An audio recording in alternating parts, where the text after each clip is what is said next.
असेल, नेते एकवटले, जनता आमच्या बरोबर आहे ना, आणि त्याचं रिफ्लेक्शन तुम्हाला 2 तारखेच्या निकालामध्ये दिसेल.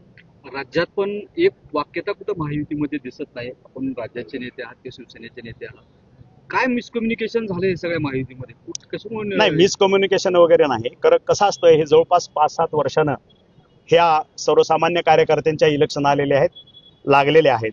ह्या ठिकाणी प्रत्येक जण इच्छुक असतो आणि प्रत्येक पक्षाला आपापली ताकद वाढवण्यासाठी आपले जे काही कार्यकर्ते असतात ह्यांना न्याय देण्याची गरज वाटते आणि ते स्वाभाविक आहे. आणि त्याच्यामुळं 3-3, 4-4 पक्ष एकत्र येऊन जर युती करून युतीत लढायचं जर म्हटलं तर कार्यकर्त्याचा भ्रमनिरास होतो. मला वाटतं ह्याच्यामध्ये गैर काही नाहीये.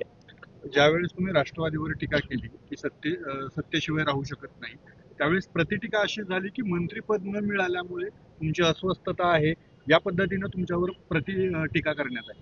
नाही, त्याला फारसं मी महत्व देत नाही. माझे नेते त्याबद्दल विचार करतील ना, त्याला मी भाष्य करायचं काही कारण नाही. जे फॅक्ट्स आपल्या मतदारसंघापुरतं मी बोललो. आपल्या मतदारसंघामध्ये युतीत असताना काय झालं हे फक्त मी 1 वर्ष बोललो नाही, तो मला फक्त कालच्या वेळेस मी बोलून दाखवलं. आणि एक विषय धाराशिव जिल्ह्याचं बोललं तर राष्ट्रवादी आणि भाजप धाराशिव जिल्ह्यात एक असं एक सूट मागच्या वेळेस आपण केलं. काय खरंच वस्तुस्थिती आता तशी नगरपालिकेत दिसते का? काय कारण काय आहेत महायुतीनं एकत्र न लढण्याची कारण काय? सांगितलं की तुम्हाला आता की प्रत्येक पक्षाला आपले जे कार्यकर्ते असतात त्यांना नगरसेवक होण्याची इच्छा असते, जिल्हा परिषदेचा सदस्य होण्याची इच्छा असते. कार्यकर्ते 5-5, 7-7 वर्ष झटलेले असतात आणि जर युतीत आपण लढलो तर त्या कार्यकर्त्याला त्या पक्षाला न्याय देता येत नाही.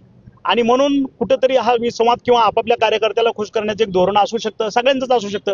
त्याच्यात वावगा असं काय मला वाटत नाही. शेवटचा प्रश्न, तुम्ही 60 आमदाराच्या विरोधात राष्ट्रवादीच्या पदाधिकारी किंवा राष्ट्रवादीच्या नेत्यांनी विरोधात काम केलं शिवसेनेच्या, ही तक्रार तुम्ही वरिष्ठ लेवलला सांगितली की किंवा केली का आमदारांनी? हा, माझ्या जे काय बाकीच्या आमदारांनी केली की नाही मला माहित आहे, पण प्रत्येक आमदार आपापल्या नेत्याविषयी आपलं मनोगत व्यक्त करत असतो आणि ते मी माझ्या नेत्याला सांगितलेलं आहे. दोन्ही नगर परिषदेचं नियोजन आहे.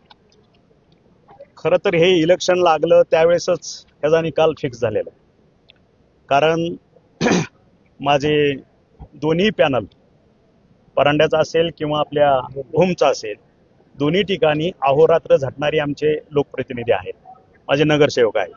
आणि बघितलं असेल तुम्ही गेल्या 3-4 वर्षामध्ये भूमचा आणि परांड्याचा ज्या पद्धतीने विकास झाला, शेकडो कोटीचा निधी त्या ठिकाणी आपण ह्या शहरासाठी खेचून आणलेला आहे. विकासाचं पर्व सुरू झालेलं आहे आणि लोकांना राजकारणापेक्षा विकासाच्या दिशेनं जाणारं नेतृत्व हवं असतं.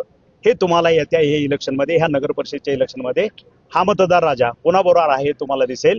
2 तारखेला ह्या ठिकाणी आमचा जो हे आघाडीचा पॅनल आहे संजय नानाच्या अध्यक्षतेखाली केलेला तो, आणि आमचा शिवसेनेचा ह्याच्यातला पॅनल परांड्याचा, दोन्हीही 20+1 मोठ्या फरकानं आम्ही त्या ठिकाणी जिंकू. साहेब, तुम्ही मागच्या वेळेस दौरा केला होता आणि राष्ट्रवादीवरती टीका करण्यात आली. आजही त्या राष्ट्रवादी केलेल्या टीकेवरती तुम्ही ठाम आहात? नाही, माझं त्या टीकेवरती ठाम असायचं कारण एकच आहे, आम्ही युतीत लढलो.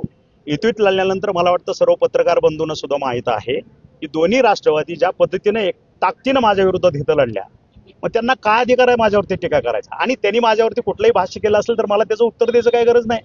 माझ्या पक्षाला, आम्हाला सगळ्यालाच माहित आहे, आमचे सगळे 60 आमदार आहेत.